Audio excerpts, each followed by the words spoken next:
And we are live, Ryan Ray, alongside Chris Fenton, March 23rd, 2021, Feeding the Dragon Show, Feeding the Dragon Podcast. You can find this product wherever good podcasts are found. So if you miss any of the live stream, be sure to check it out, download it, and leave us a review. I didn't check to see if we had any today. Mr. Fenton, how are you doing, sir? I'm good. I'm confused. There's a lot of shrapnel flying around on everything: China, US, EU, Australia, Russia, India, you name it based. It's flying. It's crazy. You got to duck and cover. And then on top of it, you got to constantly go, what the heck are we going to talk about today? Because there's just so much. And it's just is constantly changing. It's the gift that keeps on giving. It's just like herpes, I guess. I don't know.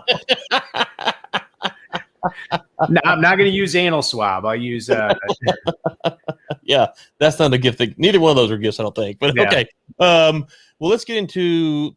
We talked last Friday. We did a show, kind of initial thoughts on the Alaska meeting between China, the People's Republic of China, and the U.S.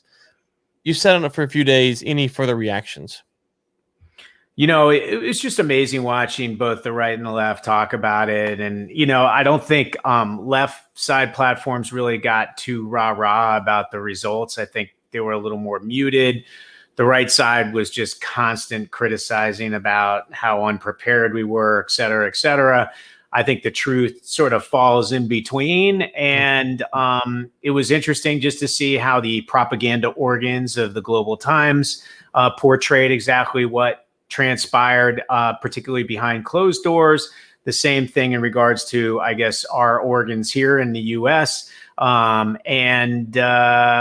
would say, if anything I deduced from it, there seemed to be some common ground on the fact that Afghanistan is a rabbit hole both of us need to figure out. North Korea, which is sort of China's little kid brother who's always up to mischief, seems to be worrying both sides. And then it seems like there's a little bit of a coordinated effort to at least admit that climate change needs to be addressed. No offense to the oil and gas business, but whatever climate change issues that they believe need to be addressed seem to be somewhat shared by the other side. So I don't know. We'll see. I'm not super optimistic. I know Bill Bishop, who we follow, is not super optimistic about it. It seems like a lot of the experts that I actually really respect are sort of blown away by some of the statements that the Chinese made right at the beginning in front of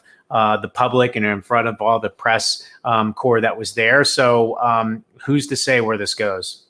Yeah. So let me ask you this. There was plenty of criticism during the Trump administration. And so my stance on Trump's foreign policy would just, to kind of recap it, was I thought he pointed out a lot of things globally that were afoul. I don't think his solutions necessarily were always that great. But he'd point to stuff like, yeah, he's right. And some of his solutions would be worse than what we did before. But anyways, but he's gone now. And China knows he's gone, and he's not coming back. He's not going to run in 4 years. If he does, he probably won't win. He's going to be too old. And so China can use that if they want to as kind of a reason to stay angry. But Biden has been around for quite some time. And part of the narrative during the campaign was that Beijing was worried about Biden because he could, bring in all the partners globally and really put pressure on China. The fact that they reacted so strongly, and Xi Jinping and Biden have a relationship going back to the Obama administration, are we just in a period where China's just going to take a hardline stance with the U.S. publicly? Now, how they interact with trade isn't necessarily what they're talking about publicly, but is this just the nature of the relationship now, that doesn't matter who the U.S. puts in, China is going to stand up, thump their chest, and say, listen, you got to deal with this like we want to be dealt with, and we're not going to take it anymore? Is that just a function of Democrat or Republican, no matter who we have now? I don't know. No one knows exactly what's going on his side of the CCP's head, or any official that's got some sort of prowess in regards to changes in that government and how it looks on certain things. I mean, the fact is, all roads lead to Xi Jinping anyway. I did get to listen to the Asia Society panel the other day, where Bill Bishop actually talked about the fact that there's literally no upside for any CCP official with any sort of leadership position to speak or be soft on the U.S. in the mind of all those officials, because Xi Jinping is not soft on the United States of America. And if you look at just the confluence of events, the fact that a lot of stuff has really stacked the deck in regards to China being a little more aggressive than they used to be. COVID, number one. I mean, they are a market that is flying out of the gates, no matter whether you fully believe their numbers or not. That economy is rip roaring again. People are living a relatively normal existence, and it seems like they've bounced back from the COVID, being mired in COVID very quickly. That is an engine of growth. That's an engine of financial prowess. That's an engine of financial pride. Whether they mired us all in this, and it is their mistake to begin with, that doesn't matter to them. They are coming out of it big. And then on top of it, our civil discourse, the divided nation of the United States of America right now over a variety of different things that are happening here domestically, has created great fodder for them to blare the propaganda organs, as they say, and showcase how great their government is compared to ours. Now, obviously, we know it's not, but it's an easy play for them in regards to the messaging that they're trying to convey to their 1.4 billion people. All of that is a long-winded way of saying, I see why they're being ultra aggressive here, even without Trump running our government. They see a real opportunity, and I think they're actually going to play it out. Well, and to be fair, we spent 24 hours debating over Joe Biden's fall on the steps, and did the left cover it the same way the right did, and the right covering it like the left. And we can get into that on the show, but it's just funny. Like we had this big, huge meeting, and then we're spending days talking about Biden tripping on steps and the significance of that. And it's like, okay, yeah, I have thoughts on that, but there's other things in the world that in our news cycle in the U.S. is so much dominated by what this, a very singular issue in the Trump administration, for right or wrong, really kind of exasperate that process. And now we're kind of stuck in that where there's this issue, we're talking about this, and left and right, we're talking about this all day long, and we can't talk about anything else. And there's other things going on in the world. And so I don't know how we get past that as a country, because the big institutions are the one that kind of drive the narrative. But that was kind of frustrating to me, that we spent so much time talking about him falling down the steps, and whether or not it was covered properly, compared to interviewing plenty of people to talk, senators, congressmen, what do they think about these meetings? Top diplomats, Chinese officials, bringing them over. We know the CCP is going to give the same speech, but at least offer them the chance to do it. And so we kind of had the opportunity as a country to talk about it, and we spent days talking about Air Force One steps with Biden. So I thought that was kind of frustrating from my standpoint. Yeah, I mean, look, the Biden tripping on the stairs, I think Donald Trump did the same thing. If we're going to keep voting for older presidents like that, and by the way, I'm 50, I'm not too far away from there, I would recommend we get one of those chairs that go, rides up the side, because first of all, I mean, how much could that cost in taxpayer money to do that? Probably not a lot. And you could have it so that they're facing the direction where they wave anyway. So the whole time they're just riding up, they could wave the whole time, sort of like Queen Elizabeth does or something. Yeah. So, and then that way, neither, if it's a GOP or a Democrat or a libertarian that's holding that prized office of president, it doesn't matter who trips, because they won't trip. They're just going to sit there and wave. I like it. I like that. That's your message of unity for the day. You talked about COVID. China obviously has opened back up by and large. We see these reports of shutdowns here and there. The West. I know. By the way, can I ask you really quick? COVID. What's going on in Texas right now? Have you been able to get a shot? Are you how does it work there? Is it figured out? As far as the shots go, I have no idea. I haven't looked into it. So I'm not getting, so before everyone goes crazy, I'm not an anti-vaxxer, but I'm not dying to get a shot. So if I have to go somewhere, I would get a shot, but I don't have to. So But does it seem organized? Does it seem like people are getting shots that want to get the shots, and vice versa, or whatever? I know some people who have gotten them. I haven't asked them about their experience, but right. But so I know some people who have gotten them, but I haven't asked them beyond that. So yeah, so I don't know. When you go around to the stores, it's probably 80-20, no mask to mask, probably 90-10, depending on where you're at, something like that. So you see kind of the older folks with the mask on, the younger folks without the mask on. So that's kind of what it's like. So anyways, Well, by the way, it does seem for how like slightly dysfunctional people say the whole vaccination effort has been here.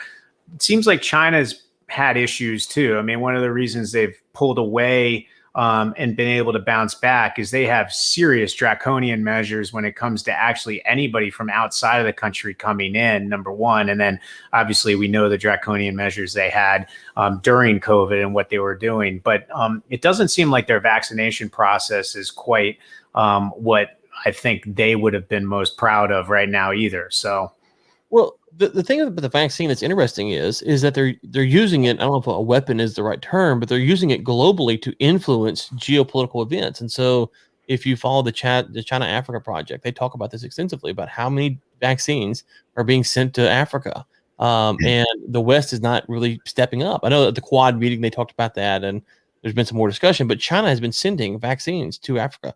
The Wall Street Journal had a report the other day that Brazil, who was not interested in Huawei, is now interested because they've gotten vaccines from China. So when we talk about the vaccination rollout globally, you might have these logistical issues here or there, but China is really playing the COVID game quite smart because they increased their World Health Organization funding. They've donated vaccines. And listen, whatever the people on the ground think today doesn't really matter if the leaders are able to say, hey, we're giving out COVID vaccines to people, and that's what people want, whether they came from China, the US, or whomever, that's kind of secondary. But from the policy standpoint and Chinese support globally is primary from their standpoint because they're saying, you know what, we get support from Egypt, we get support from Brazil. So China's kind of played the vaccine game pretty shrewdly, I think.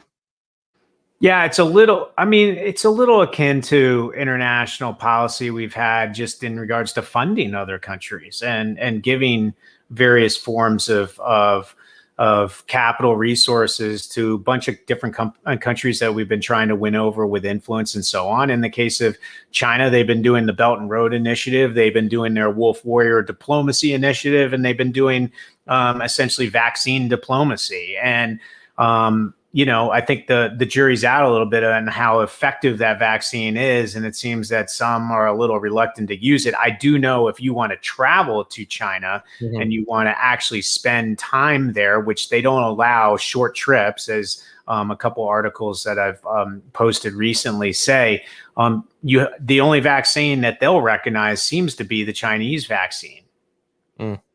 Well, then I won't be going to China. Absolutely, that's the case. And then you know the way they test, so I'm not booking a flight.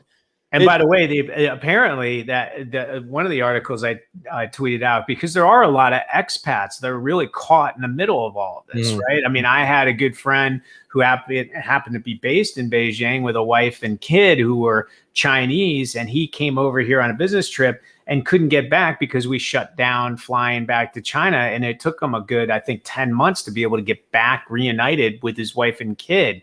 But you do have to quarantine. And apparently now you quarantine and then you have to do your favorite anal swab test every single day of the quarantine to make sure you're clean before you're released from quarantine.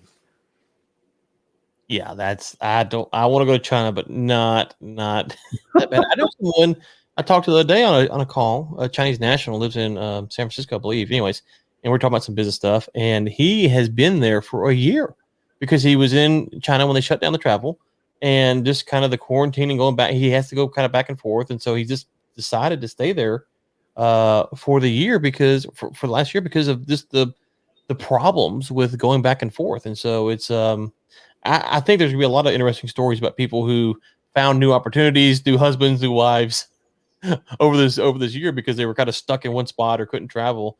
So anyways, the other thing we want to talk about, I know, let's see here. Let's talk about Tesla first, because this is a story that I'm curious where you think this is heading. To me, this is heading towards eventually Tesla getting a lot of pressure in China, potentially having to give up some of their ownership to the factory to China, to the CCP. I don't know how Musk navigates his way. He's being accused of spying. So he's going to have to eventually prove that he's not spying. Well, to prove that you're not spying, you have to kind of open up the books, right? You have to open up the technology. You have to show people. So either that or convince the CCP that you're not spying. And so I don't know how he navigates this without either A, ceding some kind of ownership, or B, showing them the technology proving that he's not spying on them, and that neither seems like a good option. Yeah, I mean, a couple of things come to mind in this. Number one is the weird, I don't know, irony of the whole thing of him saying, no, I'm not spying. And I'm sitting there going, God, I sort of hope he was spying. That would have actually been really good and pro-America in a way. I don't know if I'm rooting for him to prove that he's not spying.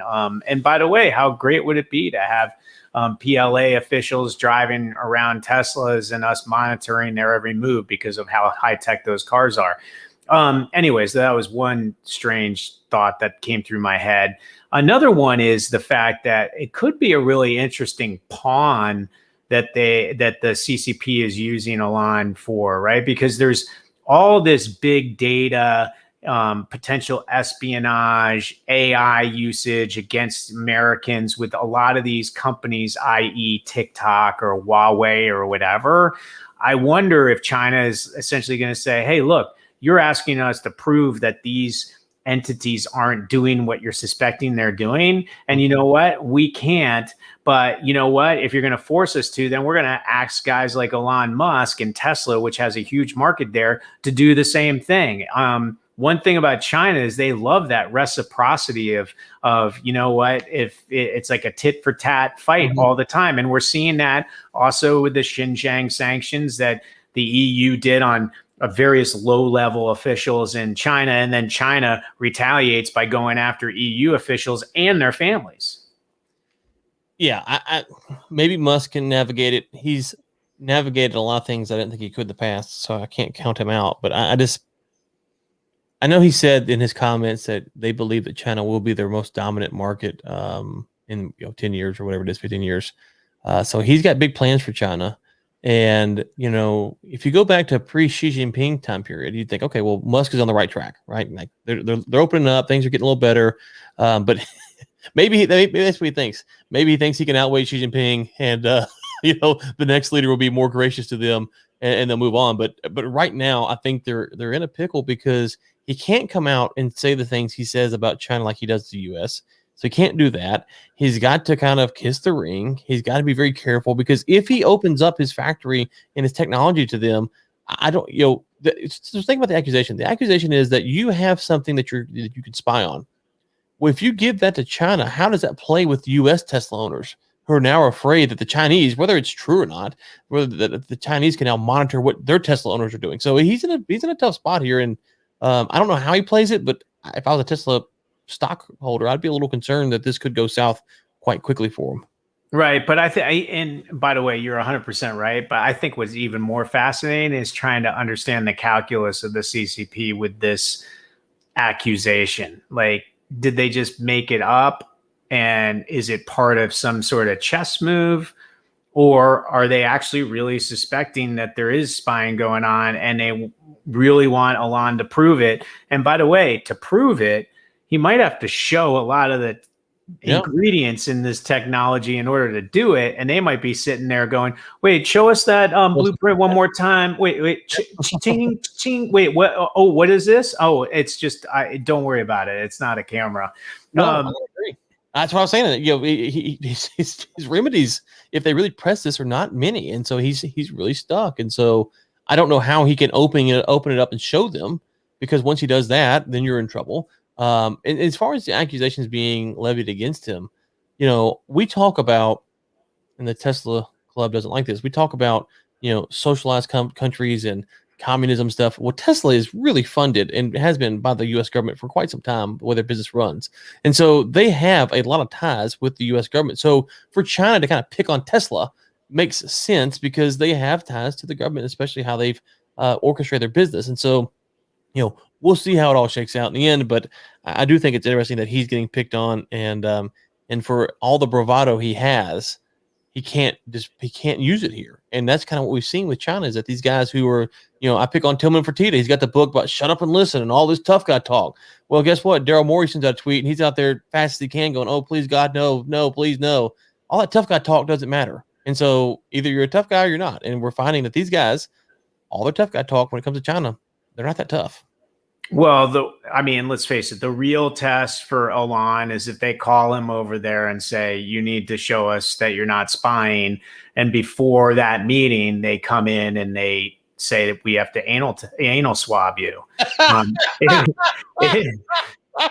If, if he says F off, like he's a tough guy and he flies home, right? But if he actually relents, then I guess your theory's right. You love the. I don't know why I mean, look, we're talking so about. Bizarre. It's so bizarre. It's bizarre, and we're talking about geopolitical threats that could end the world tomorrow. And it's nice to every once in a while lighten the mood with an anal swab. Well, that doesn't lighten the mood. It changes the mood for sure. But I think the anal swab for me, what's so funny is A, that anyone would submit themselves to that, but B, it goes to show you when we're critical of the Chinese government, that, let's be honest, all that is a way to humiliate you. That's a way to show their power over you. They don't need to do the anal swab.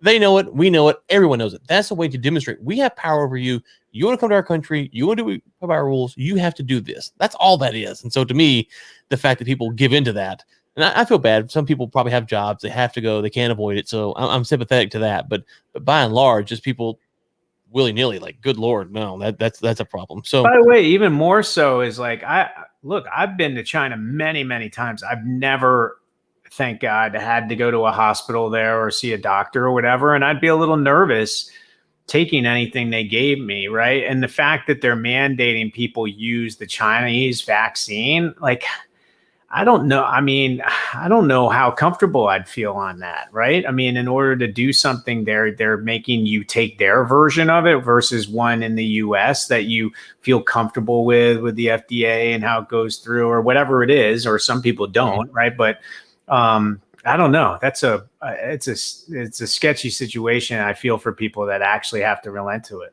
I agree. I would say we'll talk about the EU and Russia here in a second, but I would just say that talk about finding common ground. That should be something that the U.S. and China should be able to figure out. Okay, hey, here are the basket of acceptable vaccines. If you have these, then you can travel between the two countries. Like, that seems like something we should be able to do, especially to protect your citizens. So if you're saying, hey, you want your citizens to go to China, we believe it's important, which I do, you do. Get these, we have stuff that has to be done. Give us a list of vaccines that we can take that when we land in China, we know that they will accept them and that you will go to bat for us. Saying that you struck this deal. Like, that seems to be something that should be very easy to be able to get done. Because I don't want to take 2 COVID vaccines for sure. Yeah, no, very true. All right, let's get on to the net. Let's get off of COVID. COVID is like, I'm sick of the whole COVID thing in general, and then talking about it is just driving me crazy too. I can't wait till the day that COVID becomes, like, I don't know, some fad that we forgot ever existed. Can that happen? Hopefully. I don't know. Anyway, you brought up the sanctions with the EU and China. Maybe you can unpack that a little bit more. I want to talk about Russia and kind of what's going on with them as well. You know what? It's more Xinjiang stuff, which is, by the way, it's getting tiresome to talk about. We know what's going on over there. We know there's issues. I do think it's interesting now that you have, like, Canada, US, and the UK today came out together talking about the Xinjiang atrocities. You had the EU, which got really strong on it the other day. I think this is all going to lead into a serious moment about Beijing 22, which we've talked about. So I'm very curious to see how that plays out. But then on top of it, it's a lot of tough words, and some very light sanctions. But what else are we going to do to actually fix it? And is that really the root of the problem? Like, I do question. I've talked to some experts about Xinjiang province and the fact that they are Muslim, and it's hard to rally a base of U.S. American support around something that's so far away in a distant country. But it is something that's terrible. It's tragic. It takes the slow motion train wreck of the China challenge to the United States of America and actually puts it in something that's tangible and touchable and human, and it makes that story. And hopefully, I think some people are hoping it resonates more to grow support about what we need to do about China. But then at the same token, I'm looking at a poll the other day that showed the fear factor of Republicans versus Democrats against certain things. And it was eye-opening to see China was at a whopping 52% of Democrats thinking that's any sort of threat to the United States. And that was just above, what was it above? It was just above Russia, or no, it was just above Russia, yeah. And then North Korea was ahead of it, and cyber terrorism was ahead of it. And the GOP, 78% believe China is a major threat. And that was one of the highest registering threats worldwide. So we still got this huge disconnect here in the country. And I'm hoping tangible things that you can actually see, touch, know about, like the Xinjiang province tragedies, is something that's going to get us rallied around this cause. Well, yeah, I think you bring up an interesting point there, which is that, we don't, what's going on. It's hard to tell. It's very behind closed doors. We get these reports, we get these stories. It kind of catches the news cycle and kind of rides it for a little bit. For me, it's an easy thing to point to and to say, so if you take the Uyghurs and you take Taiwan, right? So if you went to a corporate CEO, you said, hey, listen, I don't like your policy on Taiwan. He could say, well, we have a one China policy in the U.S., and I'm really just kind of going along with that. So the PRC, that's what they want. I'm going along with that. You get mad at them. I'm just kind of playing the rules that your government has established.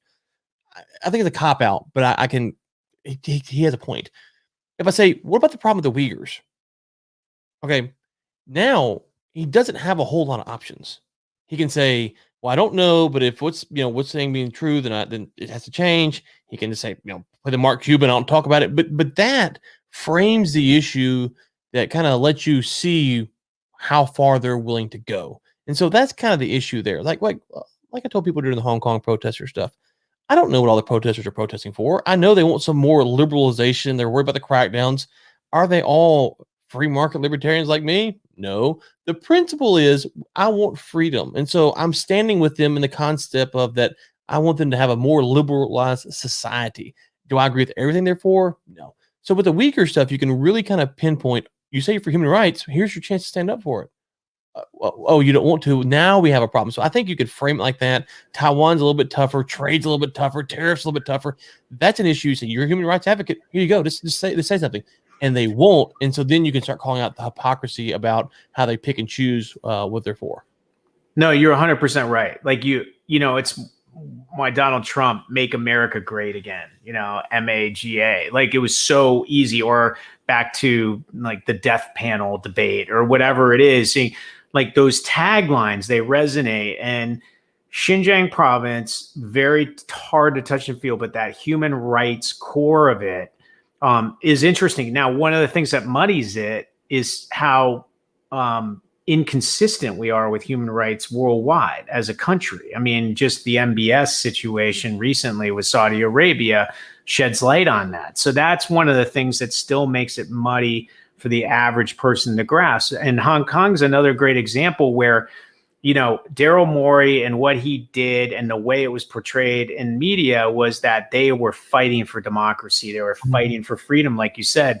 But the fact of the matter is, and there's a great documentary on Joshua Wong, who was that 14-year-old who was in the middle of that umbrella movement.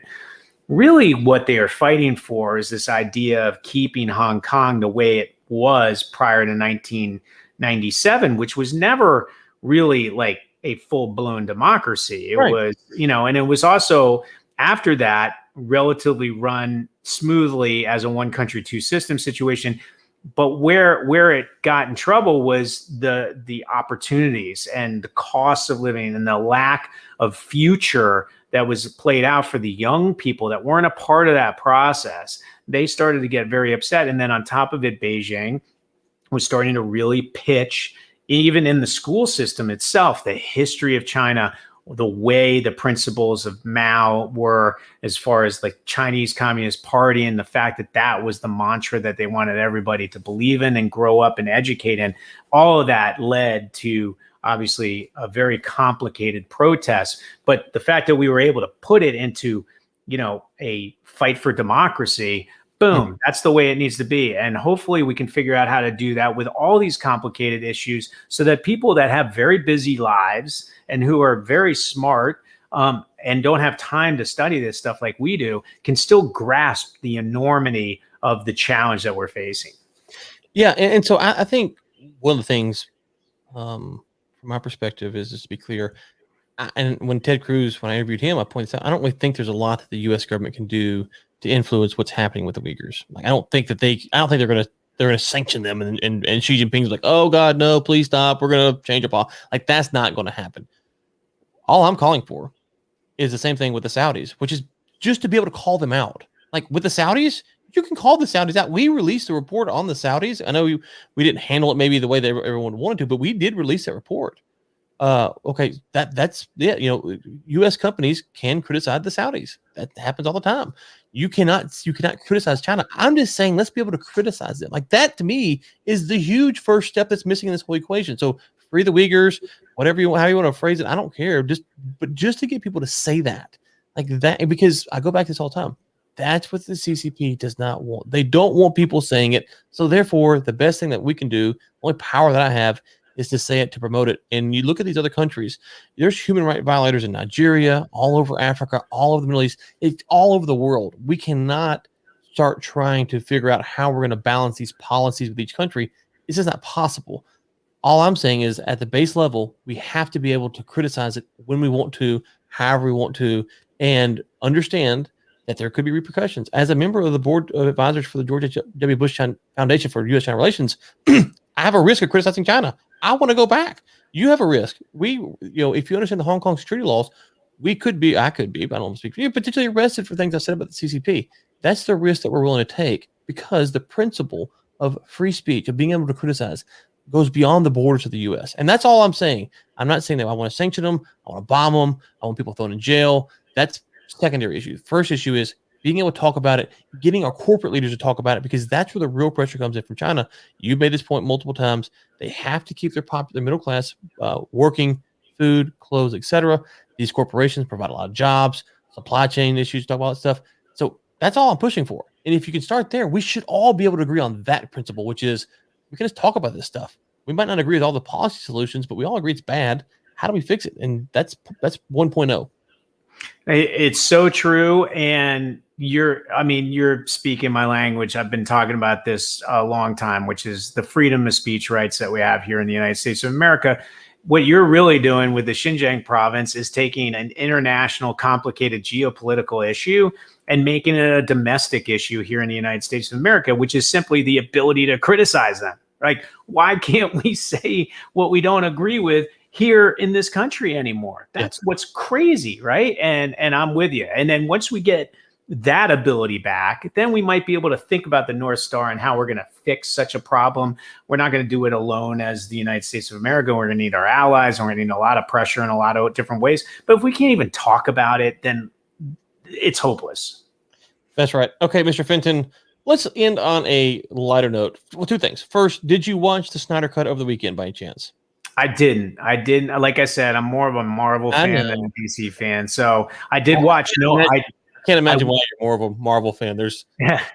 But I will tell you, I saw Nomadland, and what's shocking to me is if I just came on, if I landed on this planet, knew nothing about China, nothing about the United States, and thought that a Chinese director directed that movie, I would have been like, whoa, that's an interesting form of propaganda to really play out the trial and tribulation and the dirtiness and messiness of the United States of America and how the system doesn't work for the people there, right? Like, that's what's crazy about that movie. Is it real? I mean, they show this poor woman, moving from job to job, and there's no health care or any sort of safety net that she's able to have. And she's in an Amazon warehouse, and they only hire her during the Christmas rush. And, they pay for her campsite because no one can afford rent in the area where the warehouse is. And as soon as they don't need her anymore, they don't pay for the campsite. She's got to move on. Like, it's so interesting that they won't show it in China because of this other issue where you got an American who's a Chinese American who directed this movie, who's really from China, and she won't go back to live in China. So they're saying she's sort of, not what they want to portray as a great nationalistic form of pride, right? It's interesting, but I will recommend, like, you got to be a little in the mood to be slightly depressed watching a movie, but it's a beautiful film, and the performances are great. There's not a lot of dialogue in it, and it's fascinating because to me, it's almost like a House of Cards, right? Like, why did the Chinese Communist Party like House of Cards being played constantly in that market? Because it shows how messy and dirty Washington, D.C. can be. This movie is sort of in that same vein. Okay, well, I did slog through the 4-hour Snyder cut. Just curious, just kind of pulled the scenes. But how we talked about the Alan Smithies. What percentage of times do you see these director cuts? Is this more of a modern thing now? I know the Snyder cut is kind of unique because of all the circumstances, but is it more commonplace than maybe the average folk realizes that a director's cut is eventually released or an extended cut? Is that more of a money grab, or is it just part of the business where if things go on, you like, we had some good stuff here? Yeah, rarely will a cut go that long. I mean, keep in mind, it's only very few directors have what they call final cut, which allows them to make the cut no matter how they want to do it. And then the studio has to go out and release it that way. The majority of directors, they go direct it and the studio's like, hey, look, this is too long. We need to get more seatings in the theater. So we're cutting it down. We're going to cut it down, or you're going to cut it down. It's your choice. So yeah, it's a little rare. Otherwise, sometimes you see it in like DVD bonus footage or whatever it is. So how is it? Well, a scale of 1 to 10. I thought the first one was fine. It was okay. It's good. It's just it should have been like a 6-part miniseries. That kind of broke it up a little bit better. I think that would have worked a little better. So and I know we talked about pre-show. I did look this up. Godzilla vs. Hong Kong is released internationally outside the U.S. Paid video on demand the 24th, which is tomorrow. It doesn't come to the U.S. till the 31st. So we'll. You muted. Yep. Sorry. I was talking. We have somebody grabbing my dog, so I was yelling there. I'll be up there in a sec. Okay. But really quick, one thing we didn't hit was the Russia-China gang tackle. So we're going to make a teaser for the next podcast episode. That's going to involve the almighty United States dollar. I was trying to end on a light note, and so we will do that. Mr. Fenton at the Dragon Feeder on Twitter, Instagram, anywhere you can find Mr. Fenton, there he is. At Ryan Ray Sr. for myself. This is, of course, a podcast. You can go download it on iTunes, Spotify, anywhere you get your podcasts, like to say. It was good to be back. We'll be back, I'm sure, again later this week. Talk to everyone then. Definitely. Take care, everyone.